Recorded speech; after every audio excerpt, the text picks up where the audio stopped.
ওই মামা, আপনার কান্দে ফাঁকি কেমনে? এই টিয়া পাখিটা কেমনে পুষ মানেছেন মামা? গল্পটা একটু শুনতে চাই মামা, একটু কইবেন? আমার গল্প শুনবেন মামা?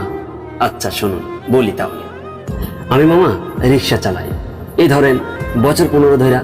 ও আমার কাছে আছে বছর 2 ধইরা। ওর নাম মিঠু।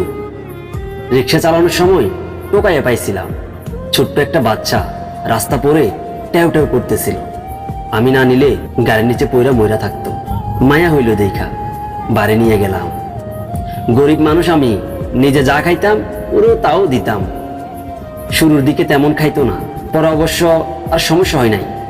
আমিও রিক্সা চালাই, বউ কামে যাই, বাড়ি ফাঁকা থাকে। ওরে একা ঘরে রাইকা আসতে খারাপ লাগতো। একটু যখন বড় হইল তখন ঘাড়ে বসাইয়া নিয়ে বাইর হইতাম। শুরুর দিকে গাড়ির শব্দে ভয় পাইতো, উড়া যাইতো, তাও বেশি দূর যাইতো না, আবার ফিরে আসতো একাই। এমনি এমনি করে অভ্যাস হয়ে গেল, এখন আর ভয় পাই না। আমি সারাদিন রিক্সা চালাই, মিঠু ঘাড়ে বসে থাকে।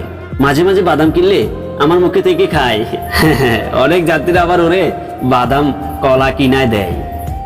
ওই আমার সাথে কথাও বলে, আমি বুঝি কথা। অনেকে বুঝে, আবার অনেকে বুঝেও না। তো আচ্ছা মামা, এটা বেচবেন? না মামা, ও আমার পোলার মতো।